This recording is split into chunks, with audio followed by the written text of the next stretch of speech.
Indemnity পাচ্ছি। ওকে,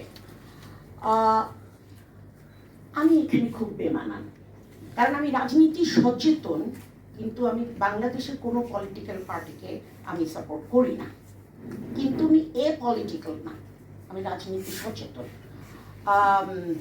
এখানে অনেকগুলি পয়েন্ট এসেছে, অনেকে যেটা বলেছেন, এবং যেহেতু আমি ভাষার শিক্ষক আমি সেটাতেই জোর দিয়েছি, কারণ কনস্টিটিউশনের বেসিক কিছু জিনিস আমি জানি না, এত নিটিগ্রিটি আমি জানি না। আর্টিকেল 70-র কথা আমরা সবাই জানি। ওই একটা ব্যাপারে আপনাদের সাথে আমার মতের মিল হচ্ছে, বাকি কটাই হচ্ছে আপনারা বলতে পারবেন। ফ্রিডম অফ স্পিচ মানে যা খুশি যেখানে খুশি যেভাবে খুশি বলার নয়, এটাও বলছি ভাষা শিক্ষক হিসাবে। তাই এটা আমাদের বুঝতে হবে যে আমরা ভাষার প্রয়োগে আমাদের একটু সংযত হওয়া দরকার।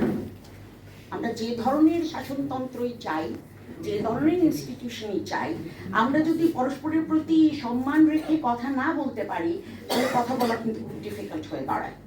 আমি সেকুলারিজম নিয়ে একটু কথা বলবো। ধর্ম নিরপেক্ষতাকে ধর্মহীনতা কেন ধরা হচ্ছে?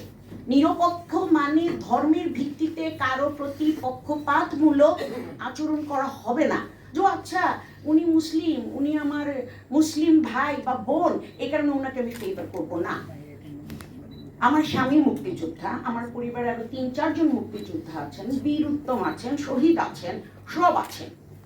আমি স্বাধীনতা দেখেছি, যদিও খুবই ছোট ছিলাম।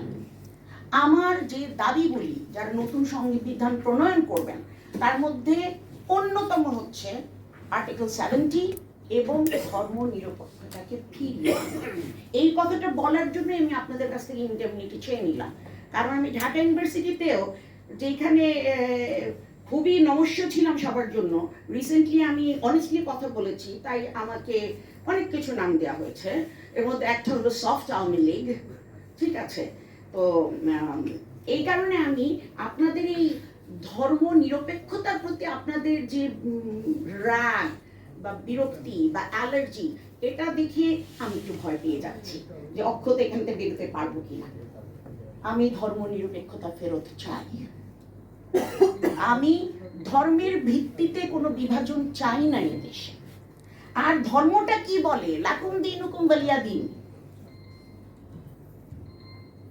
3 মিনিট তো শেষ হয়ে গেছে, আপনার কথা বলতে শেষ করে। তো আমি এরকমও কি করেছি, আমি ইউনিভার্সিটিতে আমার ক্যারিয়ার শুরুর দিকে আমি এক জায়গায় গিয়ে জিজ্ঞেস করেছি যে ভাই নামাজের ওয়াক্ত হয়ে গেছে, পশ্চিমটা কোন দিকে?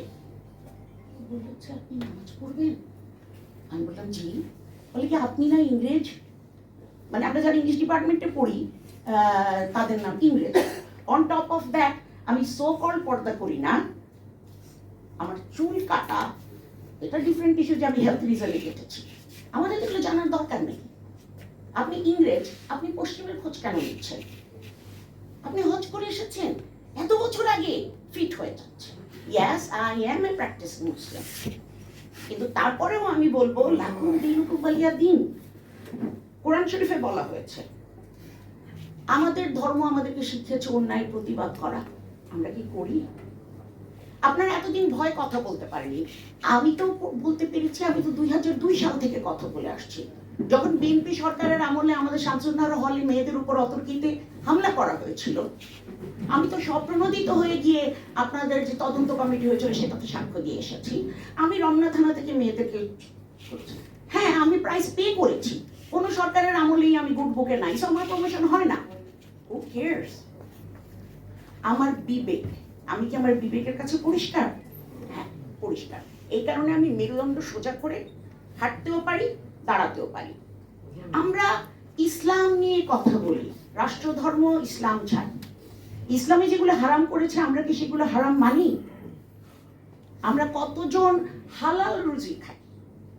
আমি তো বুকে হাত দিয়ে বলতে পারি যে আমার প্রত্যেকটা পয়সা হালাল রোজগারের। কজন বলতে পারেন? মসজিদের ইমাম সাহেব যদি এটা বলতে পারতেন, তাহলে বাইতুল মোকাররম ইমাম সাহেব পালিয়ে যেতেন না। সো আমরা টুপি পরবো আর অনেক কিছু করবো যেগুলো ইসলামের দৃষ্টিতে নফল এবং মুস্তাহাব, আমরা সেগুলো নিয়ে খুব ব্যস্ত। কিন্তু সত্যি কথা বলা আমরা কনসার্ন না, হালাল রোজগার করা আমরা কনসার্ন না। আমরা মুস্তাহাব নিয়ে টানাটানি করছি, খুবই দুঃখজনক। আমার বাড়ি সিলেটে, আমি খুব একটা ধর্মপ্রাণ ফ্যামিলি থেকে এসেছি। আমাদেরকে ছোটবেলা থেকেই ওভাবে বড় করা হয়েছে, সাথে করে আমাদেরকে একটা মুক্ত মন দেয়া হয়েছে যে ধর্মের ভিত্তিতে মানুষকে জাজ করবে না। Caste, creed, colour, religion, ethnicity এগুলো দিয়ে মানুষকে জাজ করবে না। আমার ধর্ম তো এটা বলেনি। একজন ইহুদির লাশ যাওয়ার সময় হযরত মুহাম্মদ সাল্লাল্লাহু আলাইহি ওয়াসাল্লাম শ্রদ্ধা জানিয়েছেন। একজন সাহাবী বলেছেন, হুজুরে পাক ও তো ইহুদি। বলে তাতে কি, সে তো মানুষ। একটা মৃতদেহ যাচ্ছে, আমি তার প্রতি সম্মান জানাবো। এটাই আমার ধর্ম আমাকে শেখায়।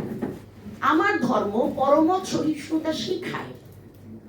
ওর সাথে আমার মতের মিল হলো না, গিয়ে দিলাম একটা চড়, আরে এই বেটা তো হিন্দু। আমাদের একটা খুব পপুলার, আমাদের দেশে এখন একটু কম হয়, আগে হতো ইহুদি নসারা বা ইহুদি নাসারা। আমরা মোবাইল ইউজ করছি, সবার হাতে মোবাইল, ক্যামেরা ইউজ করছি, আমরা সবাই কোভিডের টিকা নিয়েছি। আমরা যা যা করেছি এগুলো সব ইহুদি নাসারাদের বানানো।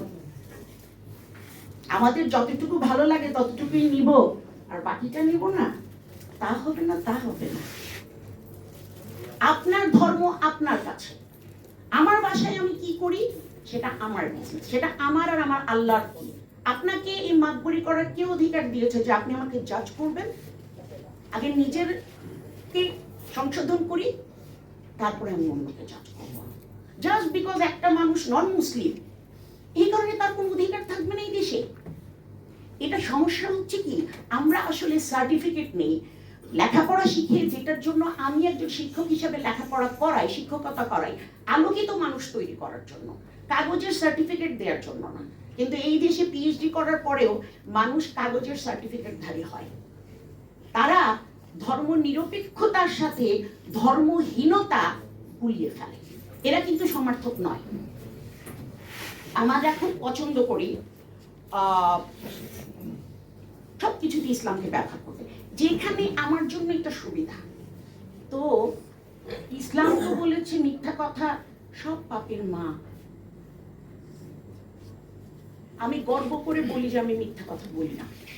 আমার বছরের কোটা 10টা, 6 থেকে 7টা বলি ছাত্রদের রেফারেন্স লেটার লেখার জন্য, রিকমেন্ডেশন লেখার যে মোস্ট অলসটাকেও বলি হার্ডওয়ার্কিং, কারণ এখানে তার জীবন জীবিকা নির্ভরশীল। আর বাকি 2-3টা বলি যেখানে আমি সত্যি বললে অনেকের একজনের অনেক বড় ক্ষতি হয়ে যাবে। তা আমি তো মুখে হাত রেখে বলতে পারি যে আমি মিথ্যা কথা বলি না। এই রুমে আর বললাম না। আমরা নারী কি বলে অ্যাডভাইজার, আমরা তাদের প্রতি রেফার করছি কি বলি, ইউনূস সাহেবের বান্ধবী। আমার রুচি যায় না। এই কারণে আমি বলছি যে এখানে আমি মিসফিট। আপনারা নারী নেতৃত্ব মেনে নেন যখন সে প্রাইম মিনিস্টার হয়েছে। আজকে যদি ডক্টর ইউনূস একজন পলিটিক্যাল লিডার হতেন, কারো সাহস হতো না ওনার ক্যাবিনেটের মহিলাদেরকে বান্ধবী বলা। এটা কি রুচির অভাব, কি কুরুচিপূর্ণ। আমি তখনই উঠে চলে যেতাম যদি আমার বেরোনোর পথ থাকতো।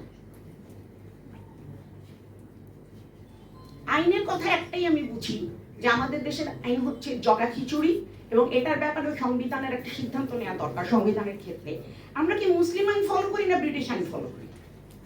সম্পত্তির ক্ষেত্রে আমরা মুসলিম আইন ফলো করি, তালাকের ক্ষেত্রে আমরা মুসলিম আইন ফলো করি। সো আমাদের যেটা সুবিধা আমরা সেটাই করি। সময় অনেক আগে শেষ হয়ে গেছে। আমি শুধু আপনাদের ছিল বিভক্তি নয়, একাত্মতা, সমঝোতা। আন্দোলন শেষ হয়ে গেছে।